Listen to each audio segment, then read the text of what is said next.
You remind me of this beautiful statement from Mark Twain where he said that history never repeats itself, but it always rhymes. And I find like when you were talking about the industry, I was thinking about how if you don't study history, you have the rhyme happening in your life, but then you can't interrupt the pattern. You start in this industry early, and then you could spend years trying to figure out why you still have the kid gloves on. Yeah.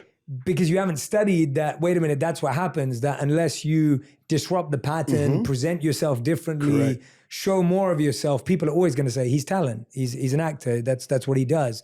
As opposed to, oh, he's a director, oh, he's an entrepreneur, oh, he's an investor. So it's interesting how much, if you don't study the history of our industry, we get locked in the identity of the role we've played in that space. Correct. Forever. Correct. And it's so easy for us to get used to feeling, and often we do it to ourselves because it's comfortable playing the same role.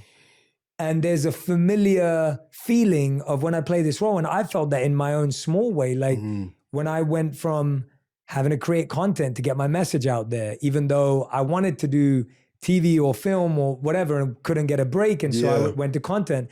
And then I launched a podcast, and I told you about why we launched this podcast earlier. And then I wrote books, and it was like every time it was like, oh, we thought Jay was this, but he's actually, and I've had to go through that. And I've realized the hardest part is you letting go of that identity. And reinventing yourself. And allowing yourself, right?